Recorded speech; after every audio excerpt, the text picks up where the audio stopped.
Now, as the blue team going into their second match of the day, let's welcome back Invictus Gaming.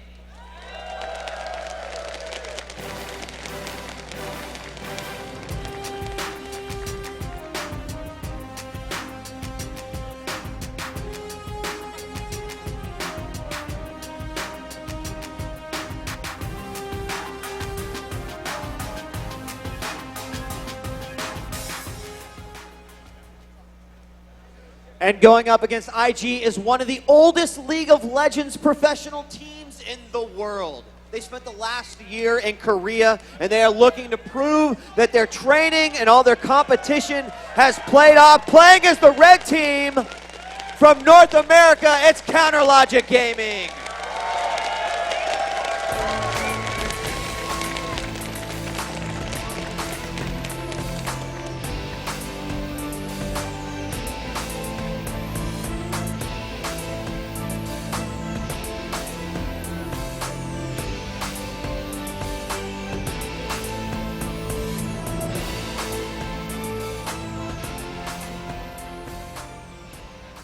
Give it up for the AD carry, double lift.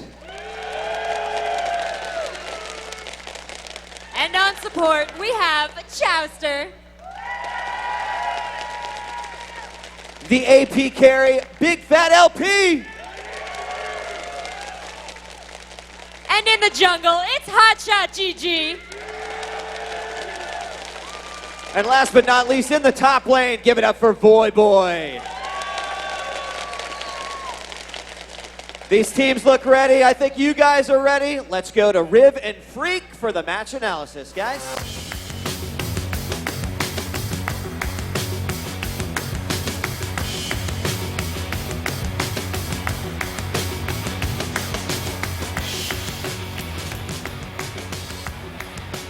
Thanks, guys. We're back in full force here at the casting desk.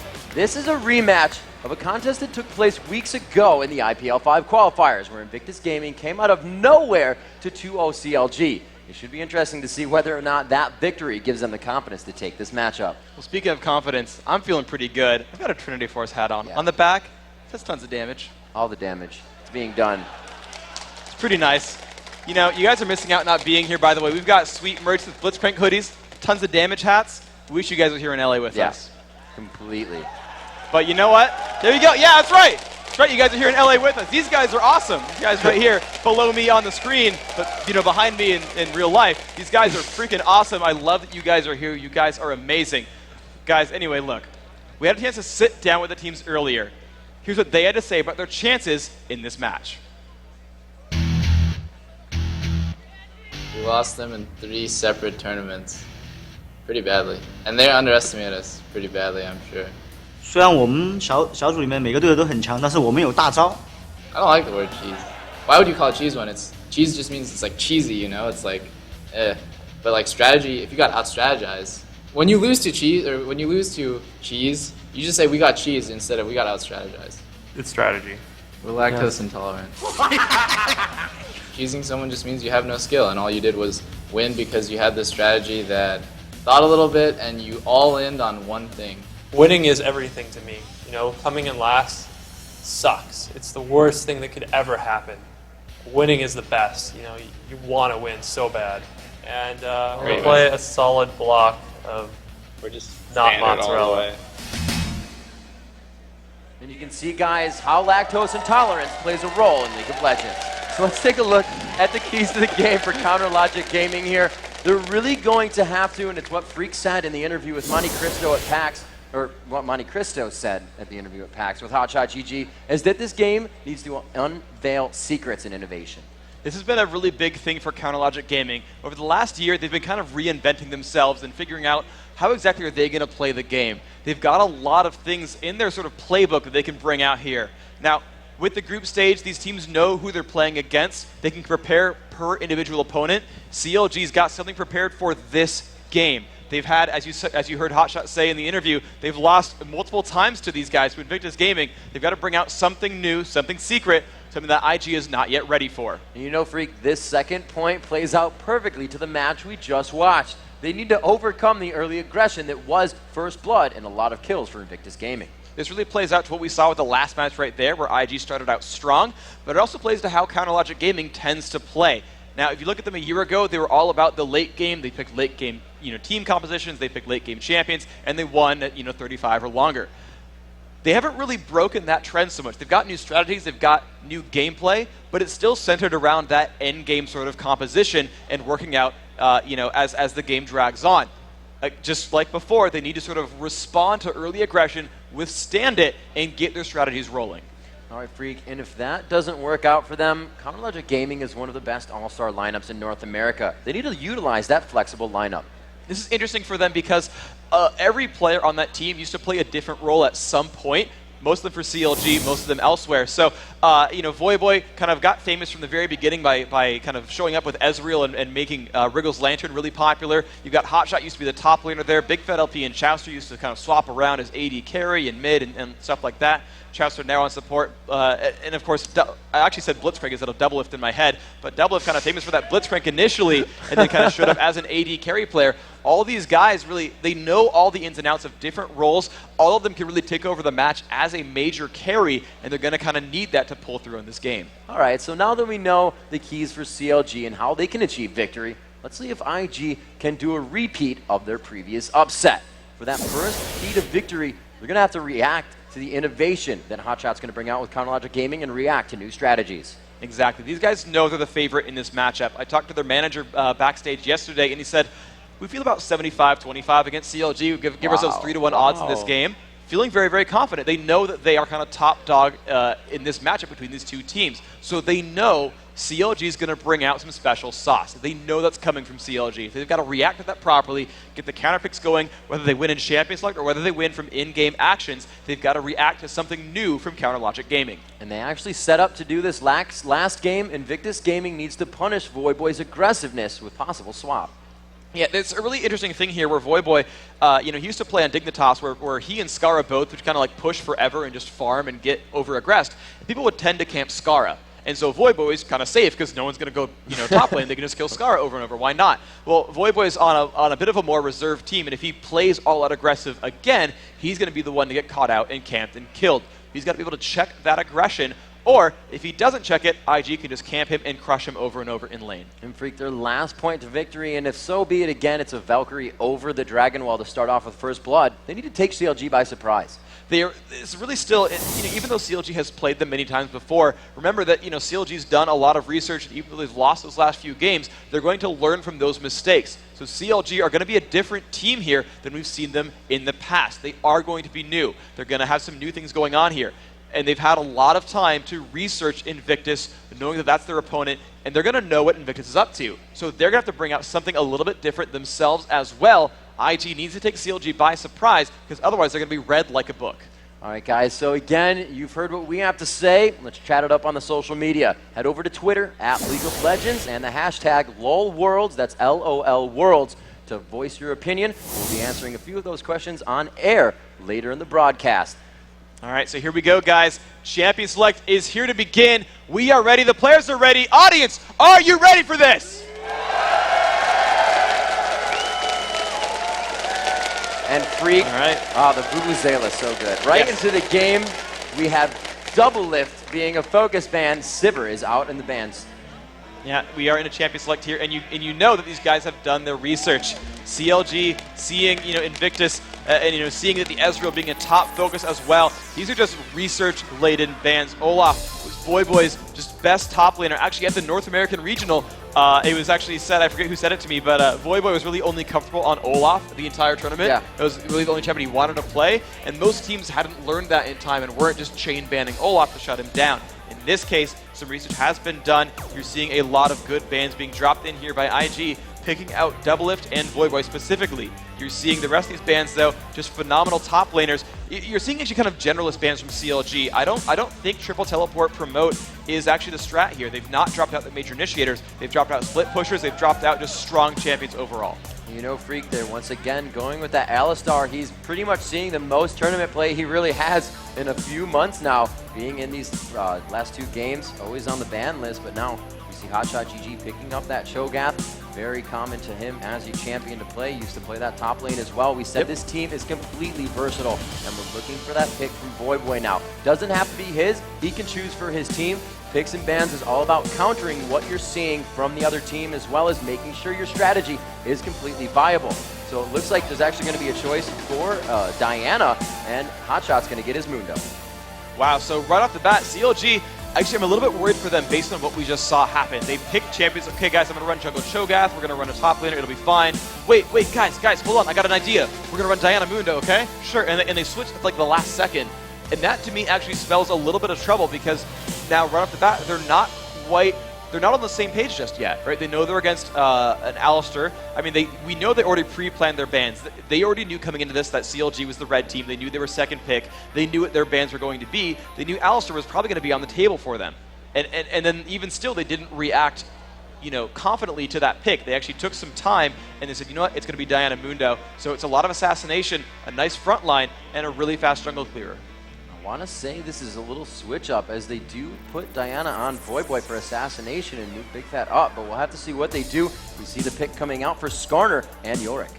This is interesting here. So it's got a heavy front line and heavy initiation here from Invictus, and that Yorick side lane, though, is very, very versatile. He can win pretty much any matchup here. Invictus has a lot of options open now to choose their 2 carries. CLG, though, you're right, it looks like that they are going to send that Voyboy to a side lane and give him a golem buff. Meanwhile, they've got Cassiopeia as a major mage here. Is going to be really good at wave clearing. They still have to pick their AD carry. That's still last up in this lineup, but they've got a very likely golem buff, bottom lane Diana, jungle Mundo, Lulu up with an AD carry, and Cassiopeia might be mid, might be top, but that would be a little bit risky here, and we're going to see what the rest of that lineup is going to be. Meanwhile, Invictus picking up their last few champions. Looks much more like a normal sort of standard lineup here. Corki's going to be teamed up with Alistar. We've got Skarner in the jungle as a phenomenally strong initiator. And actually, this is interesting because Cassiopeia is a great pick against Skarner. Skarner's going to be up in the front trying to dive someone and pull them back into his team. But when he does that, he just sets himself up for easy counter initiation from Cassiopeia. She can kind of stop him in his tracks and really set up a nice fight. So CLG finally now picking up that Graves for a full lineup here. There is a lot of area of effect. That is going to be the term I'm going to use for Counterlogic Gaming. Graves Lulu can push really, really hard. Cassiopeia and Diana can wave clear. Dr. Mundo, a great frontliner also with a lot of AoE damage. So CLG looking very, very strong here. This could be very, very good. Yeah, this is really interesting, Freak. How many times in Champion Select of any huge tournament do you see really the AD carry super focused for both teams? Yeah, it depends though, because with the only real super contentious ban being Ezreal, Sivir is more of situational. CLG runs her in a split push type of strategy, and that actually might have been a reaction there. When they knew Sivir was banned, they had to switch pace and say, oh, okay, we're not doing triple teleport promote, let's run something new, and they changed their bans around. That might have been the case here, but you kind of see an interesting scenario where they've run kind of more of a standard type of composition.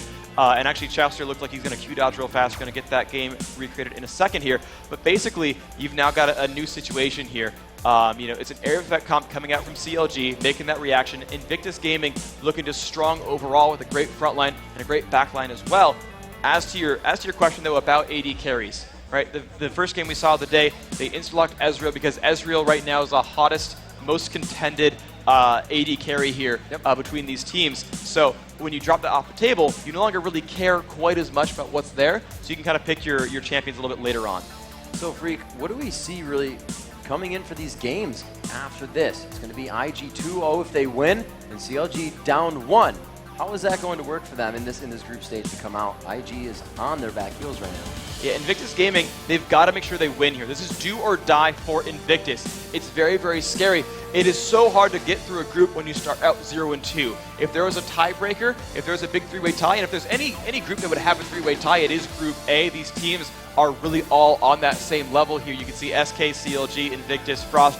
Any of those can pull ties together. But if you're Invictus, you don't want to rely on that. You want to get your record going forward and push ahead. Again, they said they were 75% confident in this match. They had a really good chance at winning it. They feel really good about that match overall, but there's still not a heavy guarantee here.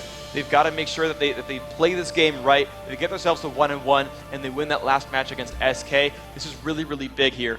Now CLG on the same side, they've got kind of a vengeance here. They've got to come back and realize that they want those same wins. Azubu Frost 2-0'd them in Korea just a few months ago on LAN. You know, that's a scary place to be in. CLG is facing a lot of teams that have good records against them in professional competition. CLG needs to avenge themselves over and over in this group here. It's a major matchup for both these teams. You know, Freak, let's talk a little bit about that tie matchup if it happens. How is this going to work? So if we end up getting a three-way tie, whether it's one team going 3-0 and every other team is 1-2, 1-2, 1-2, or if we have a three-way tie where one team is 0-3 and three teams are 2-1-2, 1-2-1, it's going to be another playoff. The three teams are going to go head-to-head again and see who's going to come out on top of that new, smaller three-man group. And they're going to keep doing it over and over until an actual winner is declared. Theoretically, we could be playing League for like 25 hours a day if they keep tying with each other. I wouldn't actually mind that. I love this game. I'd cast for days. Crowd, a couple of cheers there as well. I realized that. We've got at least 12 games lined up for you today. We're down one. We've got at least 11 to go. Tiebreaker could happen. We never quite know. But these guys have finally picked their champions back up. We're going to be getting into the game very, very soon.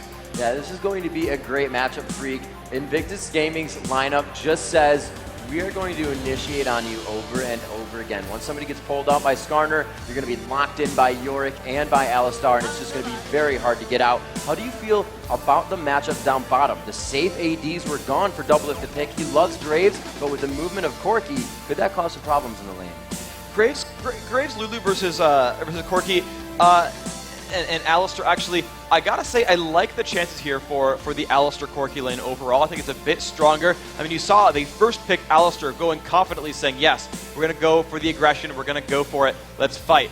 And Invictus has a bit of an advantage here in coordination as well. They are all aggressive players, they want to go all in, laning with an Alistar together with a Corki. There's a lot of pressure available there for Invictus. CLG though, it's going to be a bit harder. They're going to be on their back foot. All right, guys, the teams have made their selections. If you want to see Invictus come out on top and take care of CLG for a second time, let me hear you.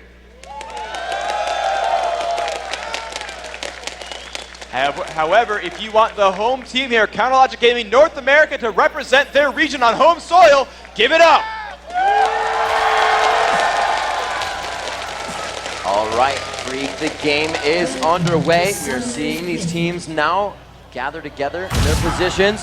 Oh, seeing that Skarner come out. Hotshot puts himself in the push. Sees 3. Takes a good chunk of damage, Freak. A very good level 1 fight here to come, but it looks like that will stalemate it, actually, with the amount of damage done. We do see that CLG is going to be a little bit on their heels because of that and the amount of damage Hotshot took.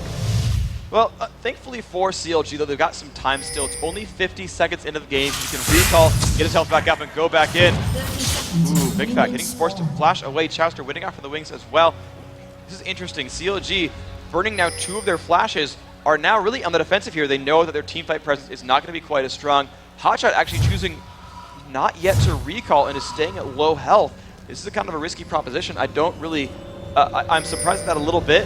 Mundo is a safe jungler. His health bar will stay high for a good little while here, but it's still an interesting choice to actually stay around like that, not with full HP.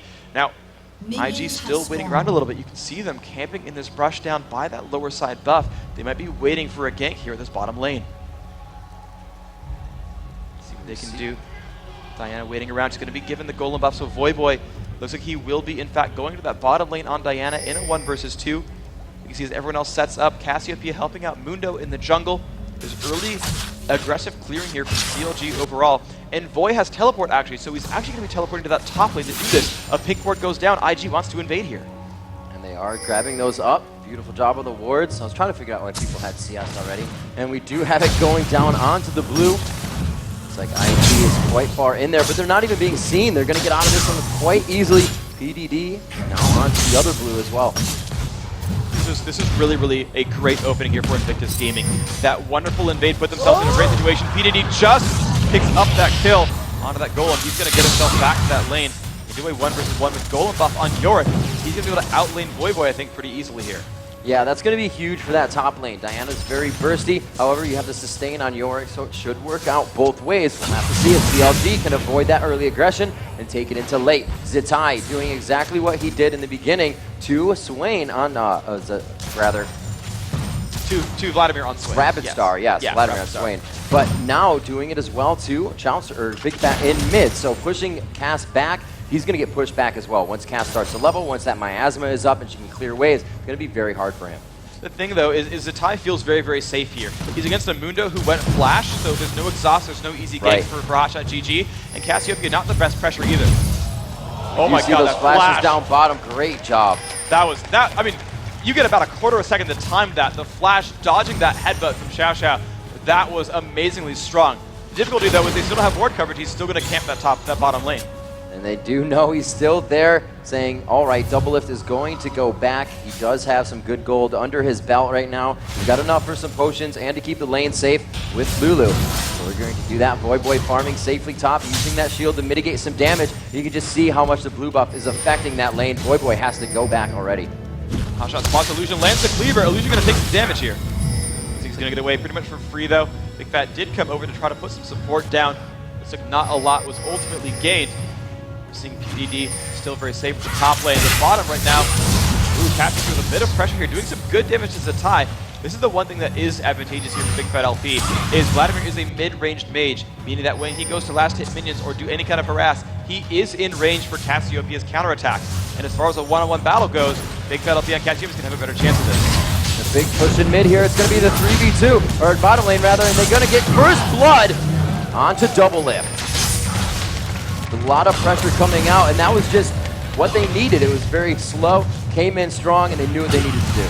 This is a really good play overall. Again, when they're laned up with an Alistar, Alistar is is a ganker's best friend. He's got crowd control, he's got displacement, he's an immovable wall, he's going to keep people at full health, he even likes to tower dive. So when you gank for an Alistar, you know you're going to have a good time.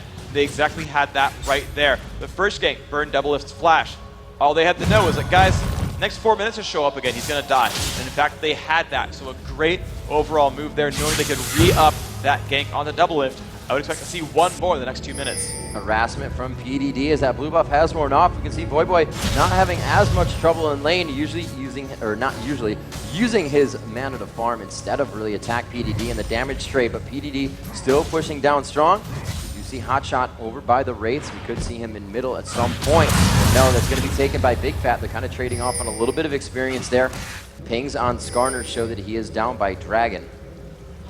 Looks like he's just going to kind of hang out. Illusion waiting for movement from one of the teams from top to bottom lane, but he's not going to find it.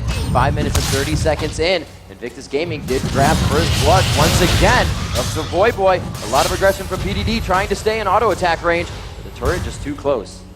This is really, though, it's a good advantage here for PDD overall, though. This is going to be a good matchup for a good long while. They picked that partially as a counterpick to that early Diana grab.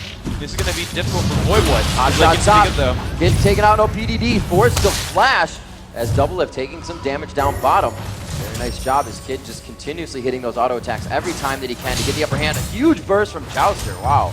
Yeah, that turret shot plus all the spells coming out. Yep. Chaucer with the Glitter Lance, a basic attack, is going to do some good damage. Zatai actually just spammed his ability trying to shove away Cassiopeia, actually burned his ultimate as part of that trade. Just wanted to put some pressure onto Big Fat.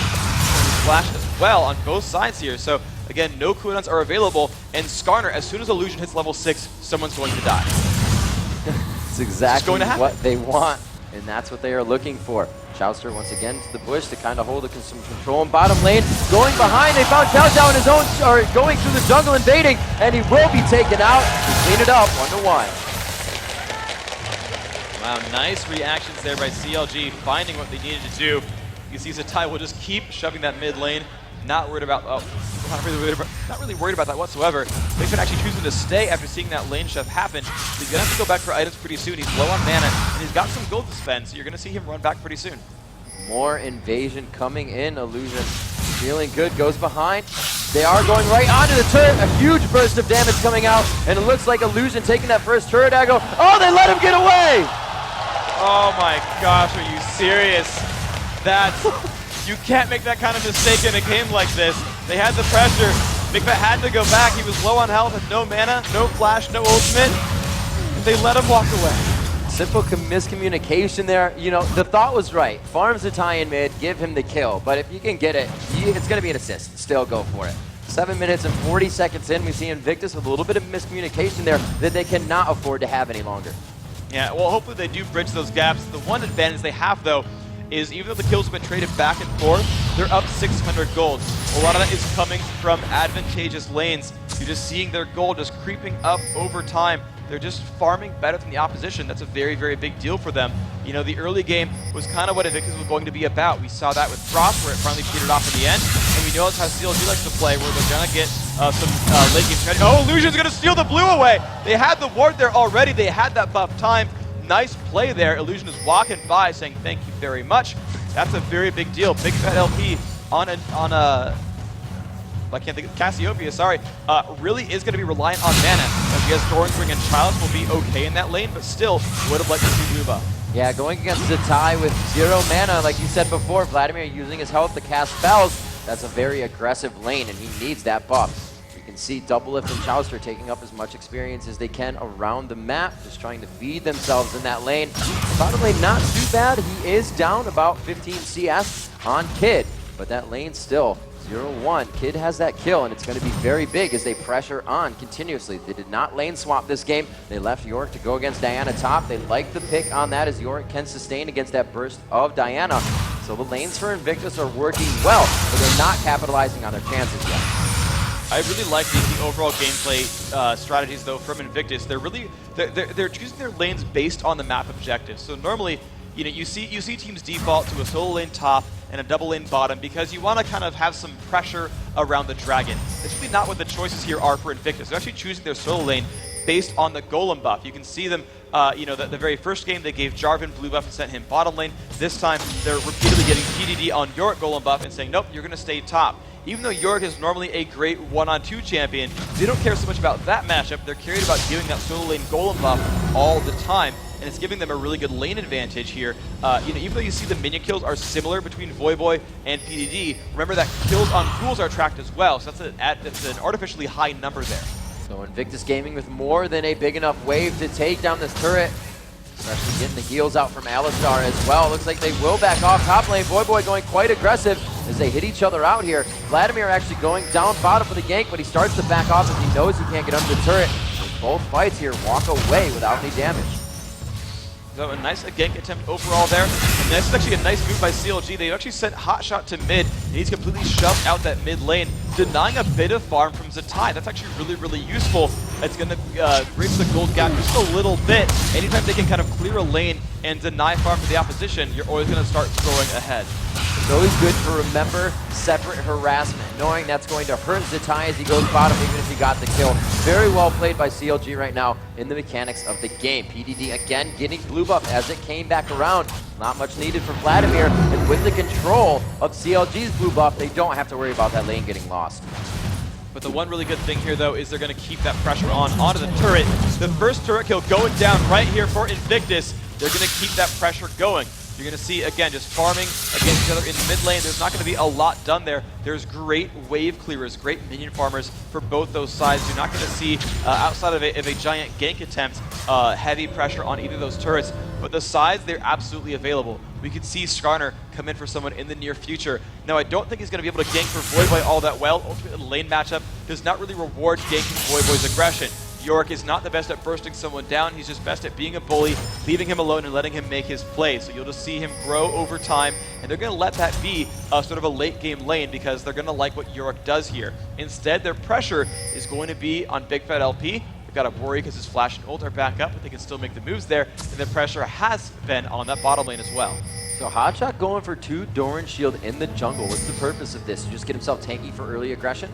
He's basically worried about a lot of attack damage early on, and allows him to sustain himself just in general in that jungle. He's got health regen from those Doran Shields, a lot of health and armor as well.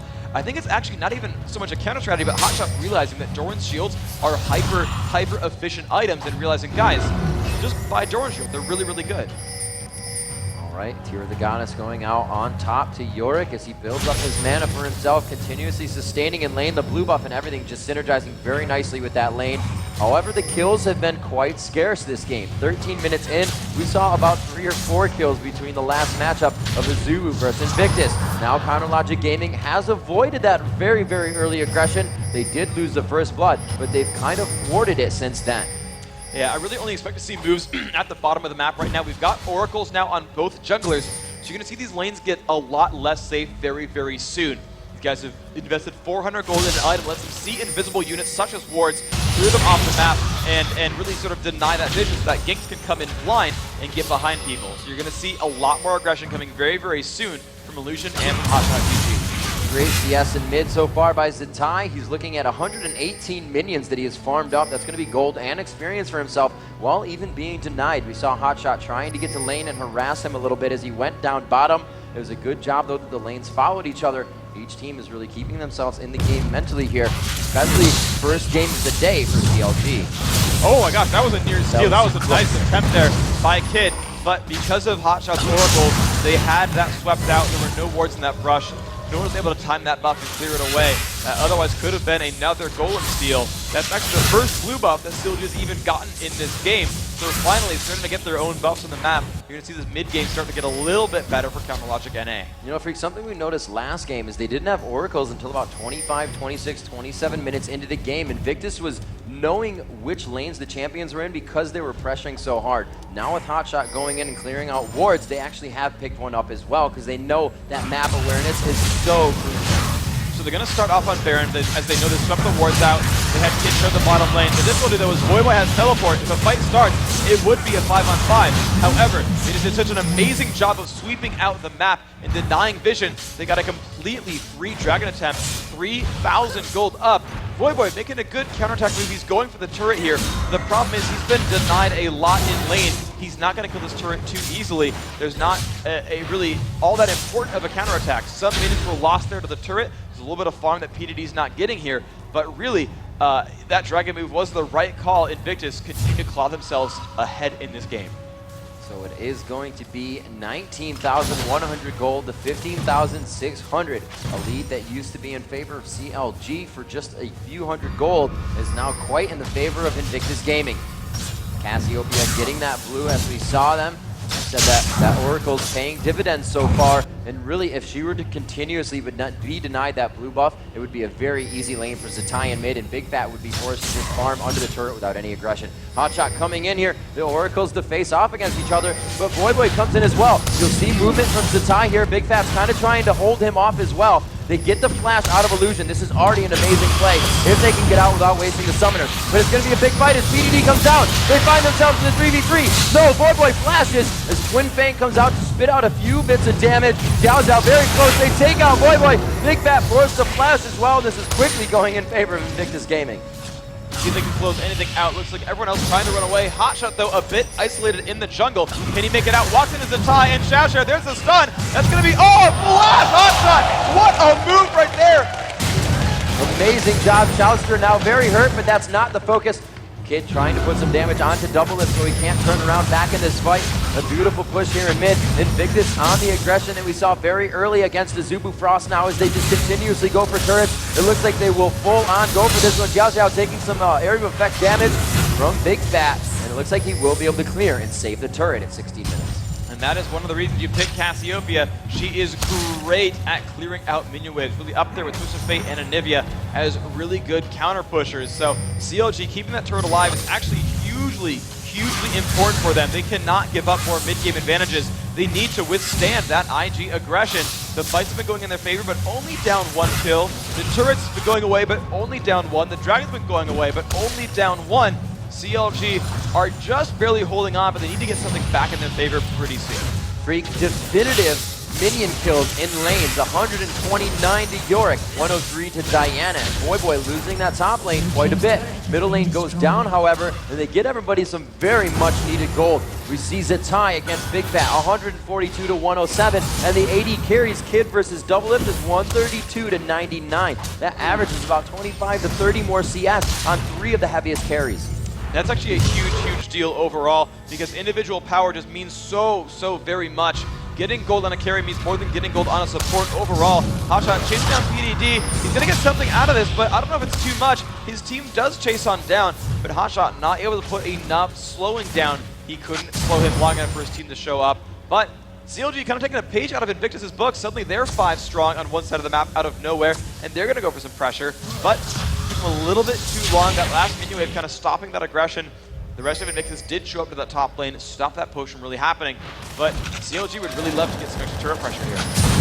Yeah, it's going to have to work out that way for CLG Gaming. If those instances where they travel as 5 do not work out, they're still getting less and less experience. And with the minion count being so low for their team, the late game is going to be quite difficult around the mid game. Until those fights start going 1 or 2 in their favor, they're not going to get their core items as fast.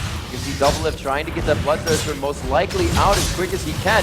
Corki has already finished a Triforce. Yeah, that just came in there, and you buy that item for 2 reasons. One is mid-game power, and 2 is to keep bullying the opposition. You know, when you come into that game and you realize, like, hey, I'm doing really well, I'm chunking my opponent, we got first blood, I'm doing a lot of good things. You want to get that Trinity Force to cement your advantage. He's got a gigantic item swing over Doublelift right now, who just grabbed the BF sword. If they get into a battle, while the basic auto attack damage is a bit better for Doublelift, there's just a lot of damage sources here for Kid. He's got some extra ability power for his spells to come out, and he's got a lot of damage due to that Trinity Force proc, whether he slows his opponent down and keeps chasing, or he just gets a lot of bonus damage every time he bursts an ability out. Freak. Oh wow, CLG taking a lot of damage, and I don't think his ultimate's going to be enough. He does turn back around to go down. Nice move there. CLG really, they're collecting themselves together, and Big Fat LP is being a force to be reckoned with. He's landing those crowd controls and setting up his team for a lot of good situations. It's the kind of thing that CLG needs. They need constant aggression. They need things to go their way mid-game. Now, Freak, 2 or 3 of the wards just went down, but we can see the control, the aggressive wards in the side of CLG Gaming, all the way up to that red buff and then down towards Dragon. As well, 3 wards on Zatai, the AP carry, and 1 on in support. Huge pull-in, impale onto Doublelift, and he goes down. Zatai with 1 more. That is exactly what they wanted to have happen, and that is why you bring Skarner into a lineup, is he makes your attack damage carry just suddenly die. And this is going to be hard because Doublelift is still trying to finish his Infinity Edge. He's going to have to spend another 1,200 gold to finish that item, and then spend the other 1,600 in order to get a Quicksilver Sash. He's 3,000 gold away from being able to survive Skarner. Boy keeping that global presence down. Oh, they're coming on the turret. It's going to be a huge invade here by Invictus Gaming, but it looks like they push everybody out of the attack range. Kid could go down, he gets the ultimate thrown on him, and they do grab a turret out of it. So that's going to be good gold, good pressure. They've got him on their heels, but Boy, meanwhile, meanwhile, up in the top lane is just going for that turret pressure over. Actually, a PDD might get jumped out here. Hawk's going to keep trying to clear him out. He lands the cleaver down as well. He's taking some damage from the backside. Those minions in there as well. But he's trying to buy time for his teammate. And Boy coming in from the side. Chow good fall. PDD good fall. There's 1. There's 2. And the Dragon was killed. But those 2 kills are worth it. Nice job, CLG. Very nice job. Coming down from the top, I like how Hotshot stood in the middle, kind of pulling their attention as Boy could come in strong there. They see that that was thwarted out, but like you said, grabbing those 2 kills, Invictus kind of won that fight. You know, it's very, very back and forth there. You know, Invictus getting that Dragon does keep the gold lead the same, but if CLG could turn those kills into an advantage somewhere else by taking a turret, that's going to be ultimately worth it for CLG. If no capitalization happens here, then it's pretty much a wash. You can kind of continue, you know, as you were and realize, hey, it's still Dragons in 1 lead, hey, it's turrets in lead there. You know, but looks like with 3 members bottom, they are going to turn those kills into a push. So Boy bringing himself back into this game. Now only 10 CS, which was 30 off of that Yorick top. Zatai getting harassed in middle here, trying to continuously slow for Big Fat to get there for more damage. Looks like they're just forced to farm at that second turret. A lot of ground has been gained by Invictus Gaming, but that turret being taken down, the second tier in top lane, could pay huge dividends in late game's push. Hotshot is very good at just splitting off with his team, and they also have a team Freak that can fight as 4 effectively. Ultimately, though, I like the overall team from Invictus. Their team fight potential is just so very, very good. If you look at CLG's roster, it's a lot of backline damage output with Cassiopeia, you know, played by Big Fat LP, and Doublelift on Graves. There's a lot of damage there that's going to be, you know, thrown out and putting out a lot of pressure. They've got a nice front line with Hotshot GG on Mundo, and some good utility from Chowster's Lulu. The wild card here, though, is Boy playing that Diana. She's going to want to jump in primarily as an assassin. You can see Sword Shoes and Abyssal Scepter already done. You can expect a Death by her Grasp likely to be up next, or very, very soon overall. She's going to try to kill off Kid's Corki. That's kind of the primary target here, the primary kill attempt for CLG. Kind of like what Invictus was doing last time, where they were diving an AD carry. They're the same kind of choice here. The problem is they've got Yorick. Yorick shuts down that kind of strategy. He's just going to clone Kid, and if Kid falls, that Revenant's going to revive him, and he's kind of just going to be back in the battle. Xiao Xiao being taken down, about 1/3 of his HP, forced back here. Now if they saw that happen, this could easily be a dance for that Baron. The damage is out. Looks like Double is still trying to finish that Infinity Edge. He is about 500 gold off of that with a little bit more to add on. So he's got some work to do here. He is not getting minions in lane anymore. He's not farming. These kills are going to come a lot slower. So the fact that he has not finished his core item between that 15 to 18 minutes is going to really affect the team. So let's see how this actually ends up panning out here, because you've got a really scary situation where CLG's got to buy a little bit of time for them. They need Double to finish that Infinity Edge. And the thing is, it might not even matter if he gets caught by Skarner. So CLG needs two major things here. Double needs a couple hundred more gold. He's currently at 800. He actually needs to get back to base and buy an item, ultimately. But he doesn't have time. That Baron, of course, getting danced for. But after that, he needs to be safe in a fight. There's so much dive potential from IG. Now, they're not going to focus him with bruisers so much. You know, Vladimir's not going to dive onto him. They don't have like an Aurelia or a Nocturne or a Jarvan like we saw last game, where they're going to go and fight with Double Lift. It's really, they're going to pull Double Lift out. It's all about Xiao Xiao and Illusion. Can they make that happen? Can they pull him in and focus him out? If they are not able to, Double Lift with an Infinity Edge is going to out DPS Kid on Corki. The overall damage per second is going to be higher for an Infinity Edge with Quick Draw, with Lulu in the back gives you a shield, having that pick steal some extra damage with you as well. There's a lot of damage output there. Oh, we have Corellia's on, impaled to Hotshot. Can he get his ultimate off? The Ignite is on, and it's just too much front end burst. They take him down in pursuit. No, Freak, it looks like they turn for Baron. This is a great attempt. The jungler is dead. There is so little chance for a steal here. If a steal does come out from CLG, it'll be the most magnificent play ever. It's already 4-on-5. Their jungler is already out of the mix. It's already down to half health. This is looking like a very, very safe Baron attempt for Invictus with a very slim chance to steal. Hotshot did it with the Ionic Spark last time. Zitai on a killing spree as Chowster goes down. They're trying to get into this one too quickly, and it looks like they may be able to take out a few in their favor. Skarner smiting down Baron. Big Fat takes down Alistar, and now they will pursue into this fight. We do see just above them, here comes Zitai on top. PDD getting the Ignite down. A nice petrifying gaze, trying to slow this in. And I like how Boy tried to stand behind Big Fat, but it just was too much burst from Phosphorus. Boy looking to go down here. There's a lot of chase, but it looks like he will make it out alive. Corki is on that top side, going towards Tribush. He will have the movement as Valkyrie comes in, and it looks like he will be able to get the chase on. He's just within range. Valkyrie is 2 seconds from up. He's going to be on Boy right now. The attack goes in. Boy trying to burst, and he comes up with the pursuit kill for Kid. Nice job overall. Invictus now up in kills, Dragon's turrets, and Baron. They are in the driver's seat here. Now it's a 7,000 gold lead. That initial pull on a hot shot, and that's what happens. That Invictus gaming team is roaming as 5, starting from like the 20-minute mark, and they just look for that one guy to pounce upon. The initiation here, the flash, the Shirelias, everything coming on from Skarner, just trying to find a champion to kill. They do it, even when it's hot shot, even when it's a tanky Dr. Mundo, they just have the damage to make a 5-on-4. And from there, they just control every other advantage. I like what they did with the Baron attempt, where they sent 2 out of the pit just to zone out the CLG opposition, trading some kills out, but securing that Baron kill. And now it's still that Baron buff, they're gonna keep pushing on. They have a great team for pushing these turrets. Wild Growth going out on Hotshot, but again, the Ignite goes down and he is just obliterated. The ultimate not even saving. This is really one of the weaknesses of Dr. Mundo, is his mid-game crush is when he's least tanky.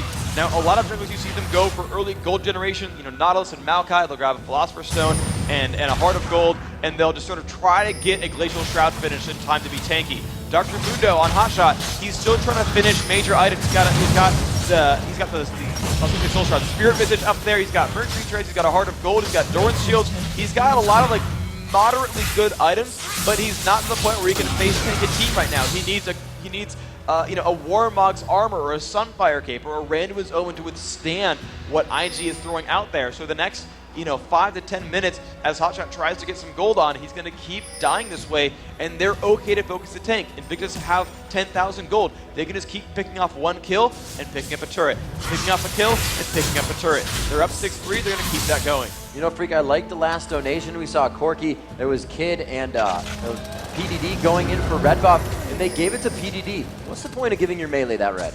Well, there's a difference between giving a melee champion and a ranged champion that Lizard buff.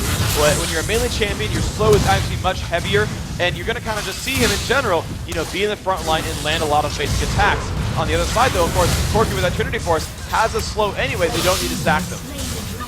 Good slow back, keeping Illusion off at last. Impale as Chowster is the one in the backside to tie. However, they're looking quite aggressive as he builds up his Tides of Blood. He gets more spell vamp in his attack. A hit out on Chowster, and they are the one to find him.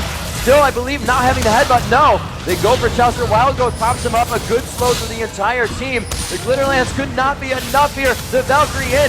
Kid picks up another kill. 5-0-2 on the match now, and they are going for the inhibitor turret. Not enough minions, though. They're going to be forced to back off, but they have a full control, and they're just more than happy to ring or go around the horn here of CLG's base. Yeah, they've got a giant minion wave in the top lane. Whenever you want to push, try to ride the minion wave in. And there's the initiation. They got to catch up to the Boy.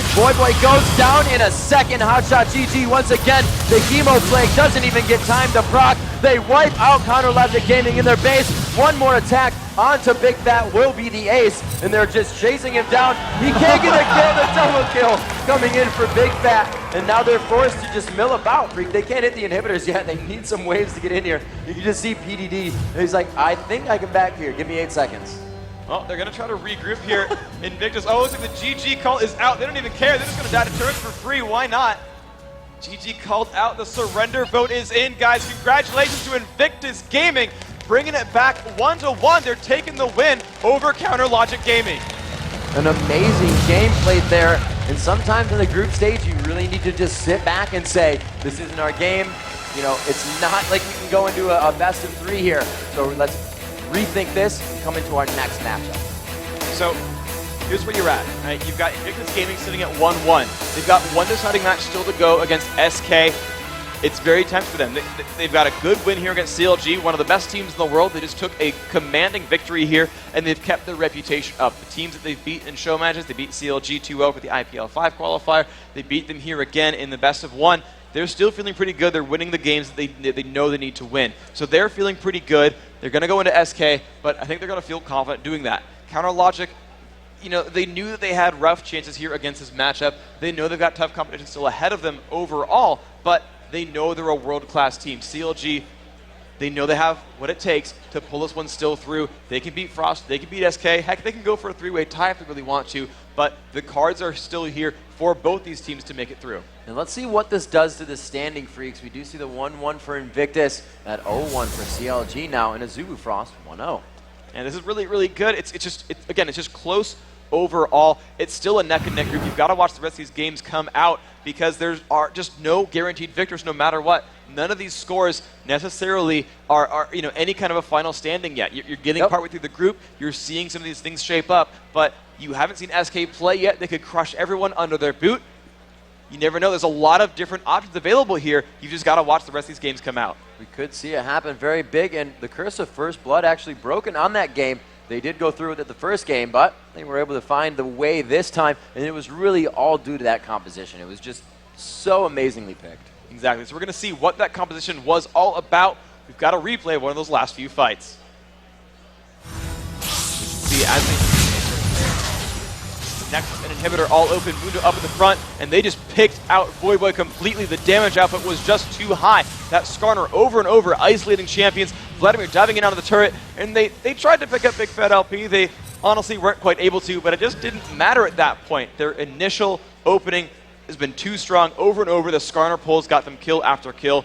Great job to Invictus. Yeah, they came out very strong. It was not the early aggression that CLG was able to stop. They came out quite strong just after that. The 1-to-1 kill as they were like, hey, that was pretty tricky bottom lane. Let's go ahead and do something of our own. They came out with the kill, but it just wasn't enough. I think Hotshot going for the Dorans put him 2 all in and a little bit of money for items that would have kept him a little tankier in the later to mid game. But then that's when you said they caught him in that mid game where he doesn't flourish the most, where he is kind of in that situation of limbo where he's coming off for being very good at dispersing a fight and really peeling somebody off, but he can't continuously do it as a tank. So, that's them kind of falling off. Very unfortunate there for CLG. starting out 0-1, but you just saw Invictus start out 0-1, and they still turned Yes. it on their head and won a bunch of games. They just won a game very convincingly here and are poised to stage their comeback in this group stage. CLG can mirror that performance. They can lose their first game, but come back and make it out strong. It is still anybody's group here. There are just crazy matches still, in line for us today. And we've really seen what Invictus Gaming has to bring. They do love the 3v1 situation, getting their jungler down to that bottom lane when the support has to back, when somebody's out of position and warding. They really take advantage of something like that. We saw Zubu Frost able to counter that with their Shen pick, but Shen wasn't on CounterLogic Gaming. They couldn't get to that point very fast. They couldn't stop those fights. So Invictus Gaming is all about the aggression on those 3v1s. So let's talk about the rest of this group here. We've got another 4 matches in Group A and another 6 matches in Group B. So with Frost 1-0, how are you liking their chances against CLG and their chances against SK? Frost was very good and strong, particularly. They came into the match, they did get first blooded, but that was off what you would call a cheeky strat. Just the Fog of War was used perfectly, and then they really regrouped and they figured out what to do. SK is going to be very aggressive as well, so they're kind of ready for that from Invictus. I think they're going to take a little more consideration in the early game of their jungle as well, and then against CLG, I think they can play not quite a normal game, but they have to feel CLG out first, because I don't think we saw anything that CLG has been working on up into this tournament in that game. Yeah, this looked like a very, very standard CounterLogic Gaming sort of lineup, and I got to believe that their picks and bans were sort of revolving around, what is Invictus good as and what are they good against? But I think Invictus picked a lot of counter lanes overall. Giving them Alistar right there at the very beginning, he set up the Flash Force on a double lift, and then Alistar set up that kill. That felt like a little bit of a champion select mishap here from CLG, where they just gave away a lot of power, and it enabled a lot of kills there right off the bat for Invictus. Now, the top lane counter pick was great as well. Yorick having a great time against Diana. The mid lane was fine. It was back and forth. A couple minions in the favor of Vladimir, but overall still a pretty close match. So CLG is going to have to come up with something a little bit different. They didn't show up with any kind of special strategies. They kind of did not withstand any of that early aggression. The early lane plays, the early ganks, they all came through very, very well. And Hotshot, though he picked a farming jungler, Dr. Mudu is going to come in and not gank nearly as hard as Skarner, not set up his lanes nearly as hard as something like that. If he came up with Nautilus or Maokai or even a Shyvana who can kind of get into those fights a bit better, that might have worked out a bit. I think they played a little bit too late game there. Muda was not able to quite catch up and become that tanky tank in the front line. Their lanes, just due to the pressure from Alistar, the pressure from Yorick, the pressure from Skarner, they were not able to keep themselves really safe in that mid game. So CLG, they've still got 2 aggressive teams coming up. We saw Frost pretty much match IG's aggression. As ganks came in from Invictus, they picked up the first blood, but you saw that kill score 7-6 really in that mid game, because Frost would keep showing up for ganks themselves. They would have Shen teleport onto a ganker so that they would come in together and make 3-on-1s. That's the kind of play that Frost is going for. CLG's got to realize every team in this group is about those really aggressive early mid-game plays. If you look back at the European regional SK Gaming against CLG Europe, they did the same thing. They invaded that jungle. They took, I think, 7 of the first 8 buffs on the map. They just denied every resource. That kind of looked very similar to Invictus for CLG, where the first 2 golem buffs, not only were they getting their own golem buffs, but the first 2 of CounterLogic's golem buffs went to Invictus. From the jungle invades at minute 1 and at minute 8, they kept denying those resources. So, CLG needs to realize, guys, everyone here is aggressive. I don't think they can really pick Mundo again, because he doesn't put any pressure on those lanes. He doesn't make those ganks happen. The early Diana was there for a nice mid to late game sort of carry assassination, but when you're up against Yorick, not only do you not have a good laning phase anymore, but you also can't kill that carry anymore. He's going to get revived by that Yorick Omen of Death, and then, what did he just do as Diana except pick up some gold and then die in the team fight? So I think CLG needs to kind of go back and realize, guys, we've got cool strategies, right? We've got this. We know what this is, right? We're lactose intolerant. It's not about cheese. It's about strategy. It's about preparing for the game and seeing what your opponents are up to. And it seemed like IG prepared a bit better. They won a champion select, honestly. They really did. They did their homework, and I love the nets they set up for themselves. Just kind of supporting. They took the Vlad in mid. It's a viable AP mid. And they also banned out Sivir, which is usually run in the 3 teleport promote strat. And Vlad's very good against a 2v1 situation. So they were preparing themselves for really multiple things to happen in this game. They were. It was nice overall. IG just picked up a lot of great picks in Champions Select. And again, that early Diana grab, it set up risks. I don't know if CLG hasn't played against York in a while and didn't know that was a good counter lane, or if it was just amazing play by PDD. He did show up to lane with a golem buff. That's going to really sway. Well, of course, yeah, but it's going to sway, how that lane plays out. Normally you say, okay, it's a one-on-one, he's got some ghouls, I'll deal with it. Omen of Pestilence costs a bit more now, so maybe he'll run out of mana. Suddenly he shows up with a golem buff there, and he's got no cooldowns and no mana concerns to worry about. Okay, you're going to have a bit of a different matchup here, and CLG losing their initial golem buff as well to the great jungle invade, I can see how that would have panned out a bit more difficult, because they were actually planning on giving Void golem themselves. It was actually the opposite of what they were anticipating, where Void ran Summoner Teleport. They sent 3 members down. Lulu and Graves were there to support him on that golem buff grab, while Cassiopeia helped hotshot GG jungle on Mundo. But the invade came in. IG read the strategy. They know CLG, when they picked Diana, it's a Void by 1v2. We called it in Champion Select. IG called it in Champion Select. They called it in the beginning strategy, where they said, oh, they're going to go for blue and give it to Void, so let's pink ward the invasion ward, and let's go walk in. Oh, look, Void's there. Our blue, thanks very much. And you just saw Skarner have a great time of it the entire way through. So, IG, they prepared so beautifully. They called the strategy, they called the early game moves, and they reacted to every single one of them. And, hey, they reacted to CLG strategies. Yeah, no, they really did. The huge key to the match. And the thing for them was, and that I like about Invictus Gaming, they're kind of just, growing, is that it's not just the early game. It's not just the snowball there. They control that beautifully. They did say, hey, we got those early buffs, but let's focus that lane a little bit. Let's make sure Void Boy has a really hard time, even though PDD has blue buff, and we'll keep going at it.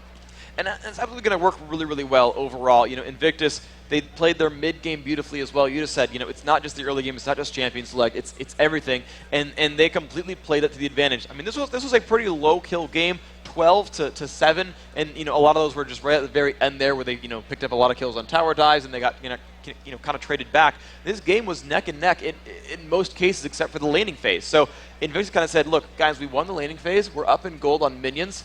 Let's find out how to close this out.